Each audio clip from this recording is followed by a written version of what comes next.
अगर आप entrance exam देने जा रहे हैं एलएलबी का तो यह वीडियो है आपके लिए बहुत ही काम का।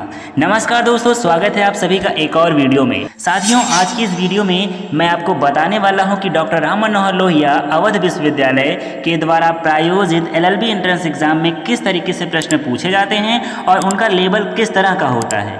यह वीडियो आपके लिए अन्य वनडे एग्ज़ाम में पूछे जाने वाले जनरल नॉलेज के प्रश्नों के नज़रिए से भी मोस्ट इम्पॉर्टेंट है। चलिए शुरू करते हैं। हमारा पहला प्रश्न है, स्वतंत्र भारत का अंतिम गवर्नर जनरल कौन था? Who was the last governor general of independent India? तो इसका सही जवाब है ऑप्शन ए, सी राजगोपालाचारी। चक्रवर्ती राजगोपालाचारी स्वतंत्र भारत के अंतिम गवर्नर जनरल थे। आपको याद रखना है, सी राजगोपालाचारी।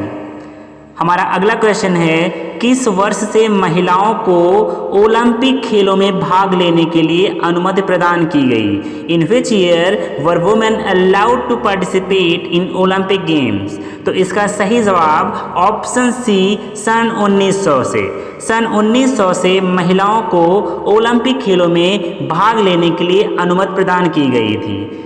ठीक है। अगर आपसे पूछा जाता है कि प्रथम भारतीय महिला कौन थी जिन्होंने ओलंपिक में पार्टिसिपेट किया था, तो आपका जवाब हो जाएगा दीपा कर्माकर। दीपा कर्माकर भारत की प्रथम महिला थी जिन्होंने ओलंपिक खेल में पार्टिसिपेट किया था। आपको याद रखना है।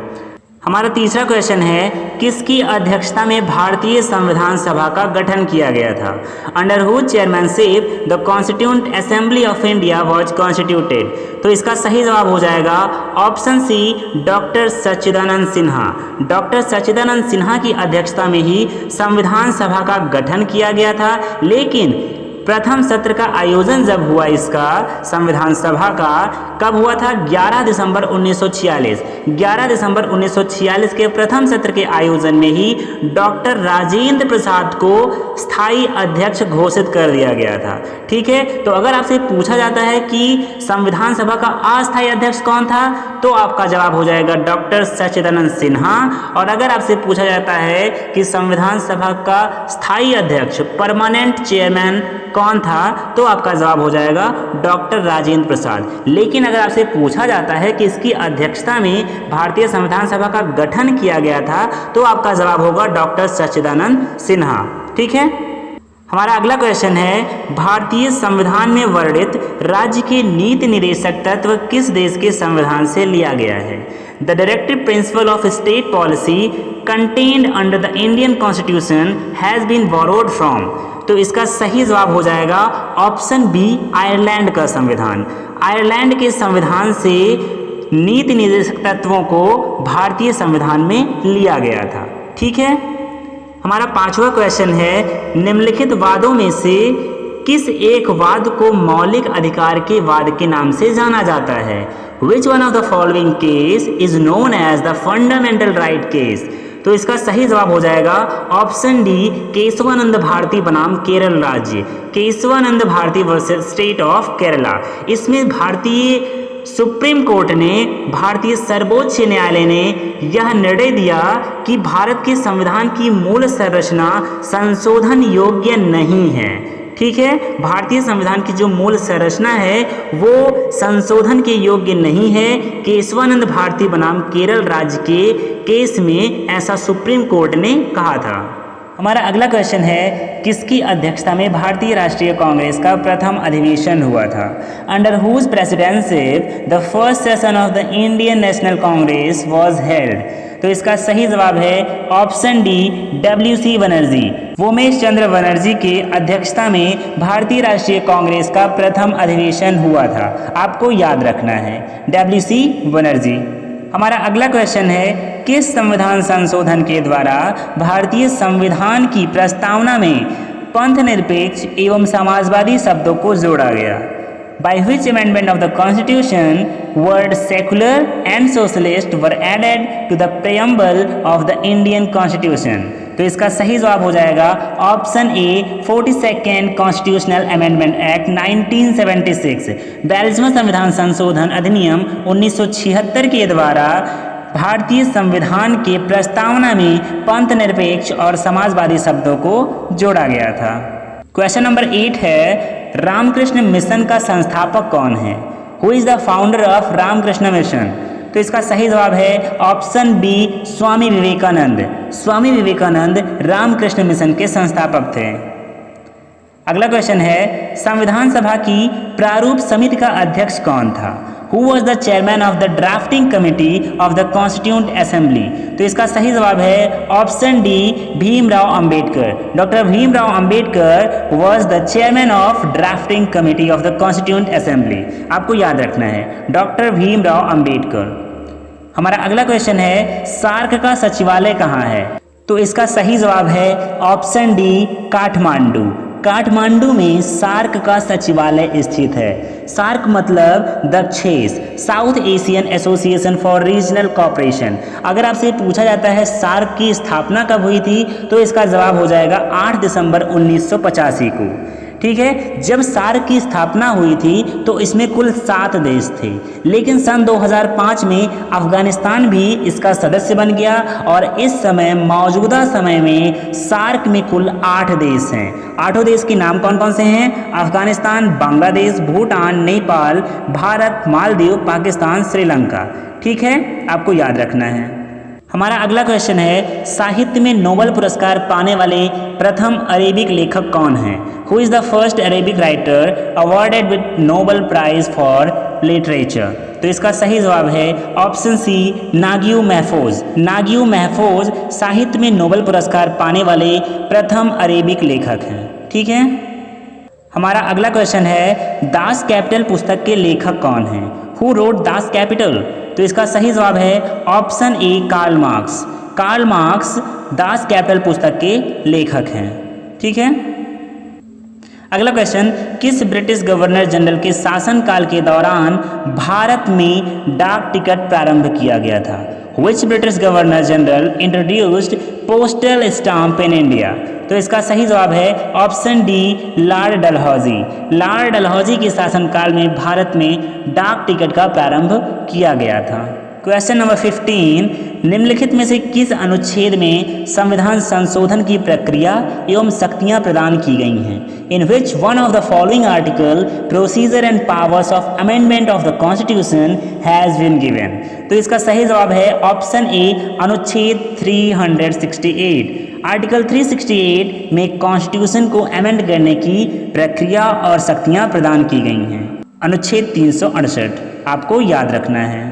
Question number 16, the precepts of Jesus the guide to peace and happiness पुस्तक के लेखक कौन हैं? Who is the author of the book the precepts of Jesus the guide to peace and happiness? तो इसका सही जवाब है ऑप्शन ए, राजा राम मोहन राय। राजा राम मोहन राय ने the precepts of Jesus the guide to peace and happiness पुस्तक की रचना की है। ठीक है, आपको याद रखना है। अगला क्वेश्चन है, केंद्रीय सरकार के द्वारा 2008 में किस भाषा को शास्त्रीय भाषा का दर्जा प्रदान किया गया? Which language has been given the status of classical language by the central government in 2008? तो इसका सही जवाब है ऑप्शन सी, तेलुगु। तेलुगु को केंद्रीय सरकार के द्वारा 2008 में शास्त्रीय भाषा का दर्जा प्रदान किया गया है। ठीक है, अगर हम इसके इतिहास की बात करते हैं तो भारत की पहली भाषा जिसे शास्त्रीय दर्जा प्रदान किया गया था तो आपका जवाब होगा तमिल। तमिल भारत की पहली भाषा है जिसे शास्त्रीय भाषा का दर्जा प्रदान किया गया था।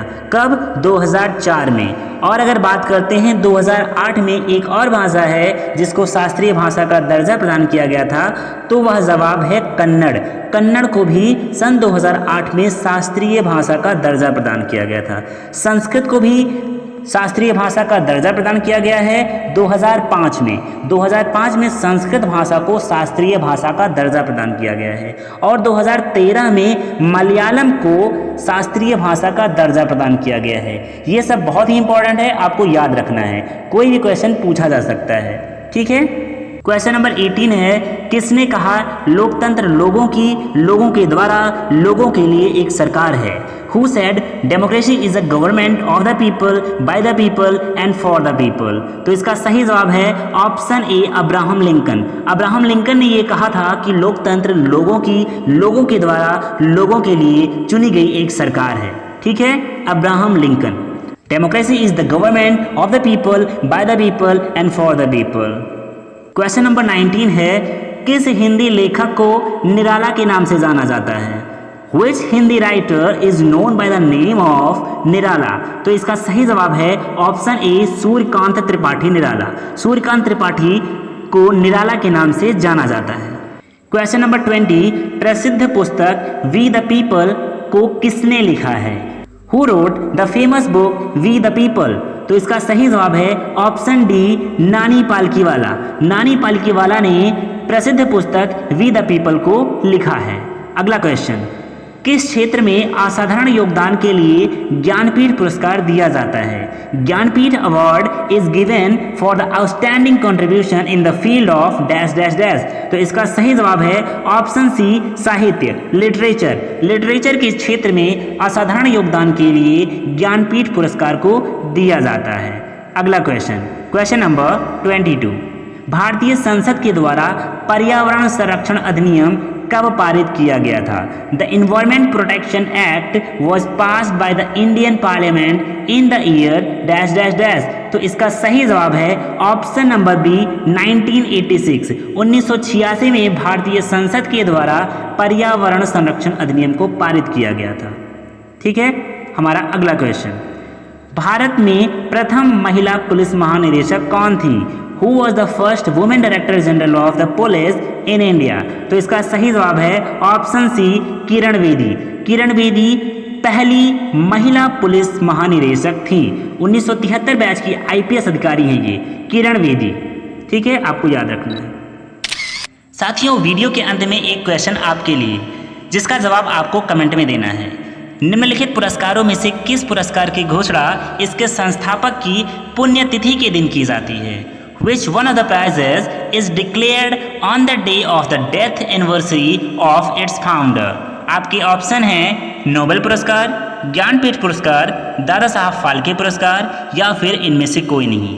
आपका जो भी जवाब सही हो कमेंट बॉक्स में उसको ज़रूर दें, और वीडियो पसंद आई हो तो इसको लाइक करके चैनल को सब्सक्राइब ज़रूर करें। इस वीडियो को ज़्यादा से ज़्यादा शेयर करें। और साथियों, अगर यह वीडियो आपके लिए उपयोगी हुई हो तो कमेंट बॉक्स में ज़रूर बताएं, जिससे आने वाले नेक्स्ट वीडियो में हम ऐसे ही बहुत सारे प्रश्नों को करने के लिए प्रोत्साहन प्राप्त कर सकें। Thank you for watching.